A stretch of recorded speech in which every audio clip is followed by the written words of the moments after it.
Hello everyone, यदि आप भी 10वीं कक्षा के स्टूडेंट हैं और आप भी सर मैट्रिक एग्जाम 2023 में देने जा रहे हैं तो इस वीडियो को शुरू से लेकर अंत तक ज़रूर देखिएगा। इस वीडियो में हम आप सभी को बताएंगे साइंस का गेस किया गया 1 से लेकर 6 तक का ऐसा इम्पोर्टेंट VVI 70 क्वेश्चन जो कि आपके मैट्रिक बोर्ड परीक्षा 2023 में 100% पूछे जा सकते हैं। आज का पहला सवाल है, लेंस की क्षमता से आप क्या समझते हैं? उत्तल लेंस को अभिसारी लेंस क्यों कहते हैं? प्रकाश के परावर्तन किसे कहते हैं? इसके कितने नियम होते हैं? अवतल दर्पण का उपयोग किस प्रकार से किया जाता है? क्रांति कोण क्या है? समतल दर्पण द्वारा उत्पन्न आवर्धन का मान 1 है तो इसका अर्थ क्या होगा? चलिए बारी बारी से तमाम क्वेश्चनों को हम लोग समझ लेते हैं।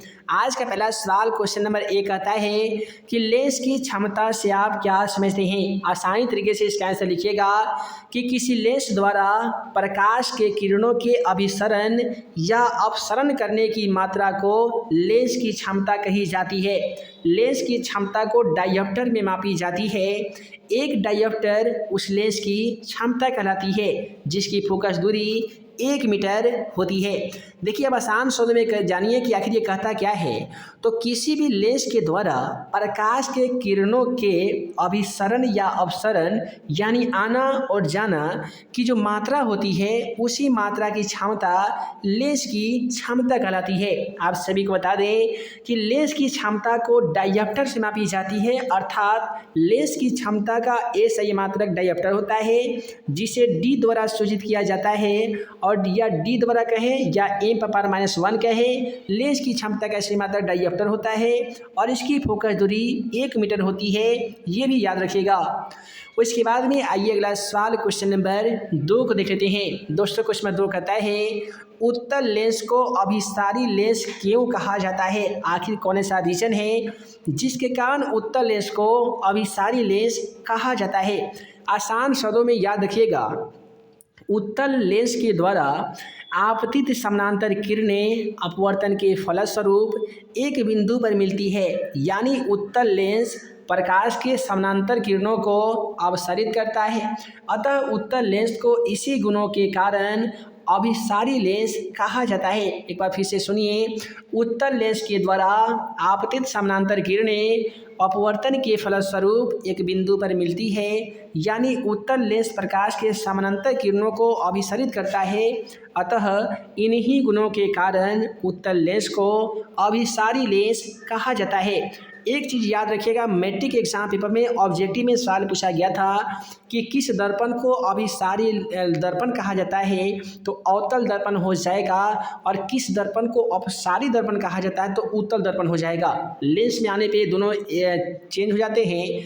किस लेंस को अभिसारी लेंस कहते हैं तो उत्तल लेंस हो जाएगा, और किस लेंस को अपसारी लेंस कहते हैं तो ऐसे स्थिति में सही जवाब अवतल लेंस हो जाएगा।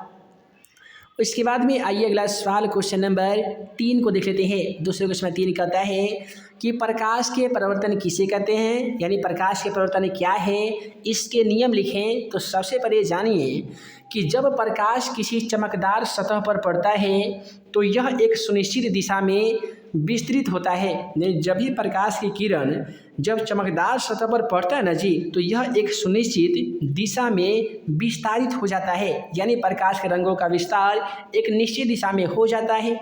किसी पॉलिश की हुई सतह से प्रकाश का एक सुनिश्चित रूप दिशा बदलने की परिघटना को प्रकाश का परावर्तन कहा जाता है। आइए जान लेते हैं प्रकाश के परावर्तन के कितने नियम होते हैं। तो आसान शब्दों लिखिएगा, प्रकाश के परावर्तन के 2 नियम होते हैं। पहला होते हैं आपतित किरण, आपतन बिंदु और अभिलंब पे डाले गए परावर्तित किरण एक ही तल में होते हैं। दूसरा होते हैं आपतन कोण परावर्तन कोण के बराबर होते हैं। नहीं समझ में आया कोई बात नहीं, फिर से समझा देते हैं। देखिए ये होते हैं आपतन बिंदु। क्या होते हैं जी? आपतन बिंदु होते हैं। यहाँ से आपतित किरण आती है, आपतन बिंदु से टच करते हुए परावर्तित हो जाती है। बीच में एक लंब डाल दिया जाता है जिसे हम सभी अभिलंब के नाम से जानते हैं। प्रकाश के परावर्तन का पहला नियम कहता है कि आपतित किरण और ये परावर्तित किरण आपतन बिंदु पे डाले गए अभिलंब तीनों एक ही सतह में होते हैं। दूसरा नियम क्या कहता है कि आपतित किरण और अभिलंब के बीच बने कोण को आपतन कोण कहते हैं।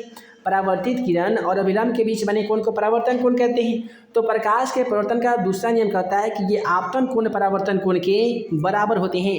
मैट्रिक एग्जाम पेपर में ऑब्जेक्टिव सवाल इस प्रकार से पूछे जा सकते हैं कि दिए गए चित्र में यदि आपतन कोण का मान 40 डिग्री है तो परावर्तन कोण का मान कितना डिग्री हो जाएगा।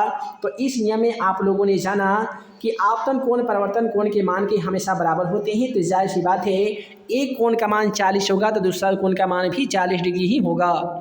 उसके बाद में आइए अगला सवाल क्वेश्चन नंबर 4 को देख लेते हैं। क्वेश्चन 4 कहता है अवतल दर्पण का उपयोग लिखिए।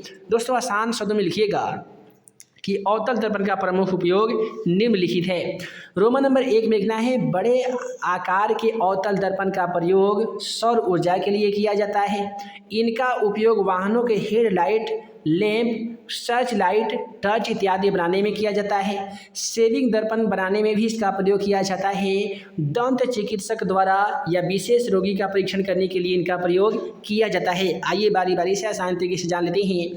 देखिए अवतल दर्पण का उपयोग सोलर कुकर में किया जाता है और सवाल यहाँ पे ये आता है कि अवतल दर्पण का ही उपयोग सोलर कुकर में क्यों किया जाता है। याद रखिएगा कि अवतल दर्पण सूर्य के विकिरण ऊर्जा को ऊष्मीय ऊर्जा में बदल देता है या सूर्य के विकिरण ऊर्जा को अवशोषित करके कुकर के मुख्य फोकस पे अभिसरित करता है, जिसके कारण कुकर के अंदर रखे भोज्य पदार्थ आसानी तरीके से पक जाता है।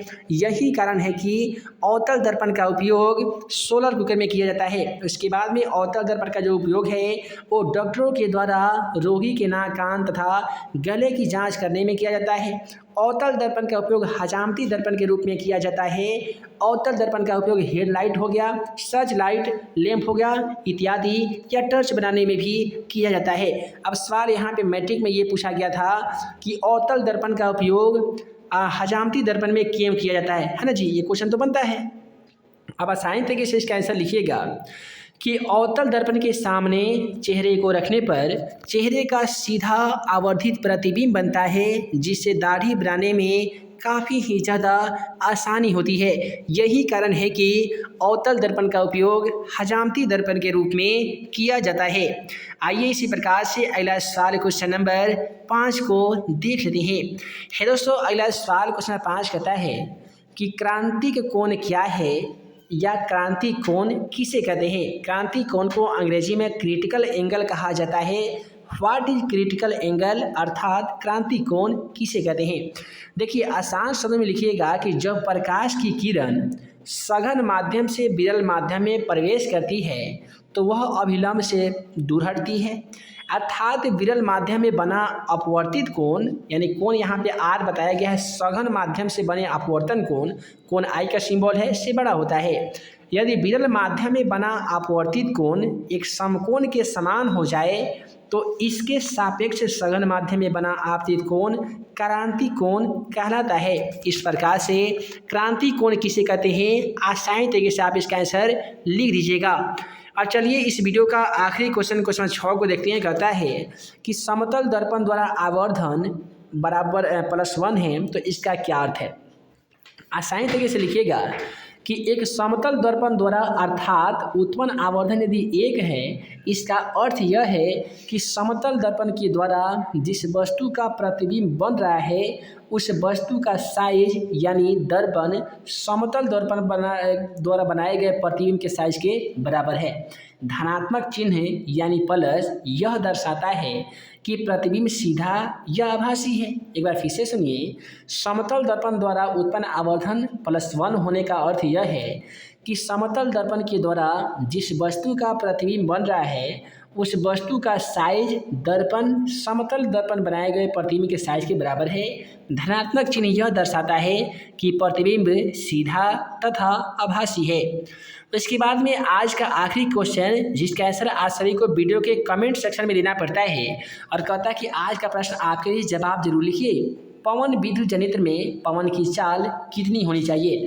पहला ऑप्शन 15 किलोमीटर प्रति घंटा, 150 किलोमीटर प्रति घंटा 1.5 किलोमीटर प्रति घंटा और डी में दिया गया 1500 किलोमीटर प्रति घंटा। इन चारों ऑप्शनों के देखने के बाद आप सभी को जो भी क्वेश्चन कैसे लगता होगा कमेंट सेक्शन में ज़रूर बताइएगा। ऐसे ही नए नए वीडियो पाने के लिए आप हमारे YouTube channel math and magic tips को सब्सक्राइब जरूर कीजिएगा। आशा करते हैं कि आज का यह वीडियो आप सभी को पसंद आया हो। दोस्तों वीडियो पसंद आया हो तो वीडियो को लाइक कीजिएगा, अपने दोस्तों में शेयर कीजिएगा। ऐसे ही नए नए वीडियो पाने के लिए आप हमारे YouTube channel math and magic tips को सब्सक्राइब करना बिल्कुल ना भूलिएगा। वीडियो के डिस्क्रिप्शन बॉक्स में 10वीं कक्षा के तमाम सब्जेक्ट का जो भी नोट्स हमारे द्वारा तैयार किए गए हैं सभी का लिंक डिस्क्रिप्शन बॉक्स में दे दिया गया है। वहां से आप जाकर तमाम नोट्स को आसान तरीके से डाउनलोड कर सकते हैं। तो हम जल्द मिलेंगे ऐसे ही 10वीं कक्षा का सभी सब्जेक्ट का VVI ऑब्जेक्टिव तथा सब्जेक्टिव क्वेश्चन का वीडियो लेक्चर के साथ। तब तक के लिए आप सभी को वीडियो देखने के लिए बहुत बहुत धन्यवाद।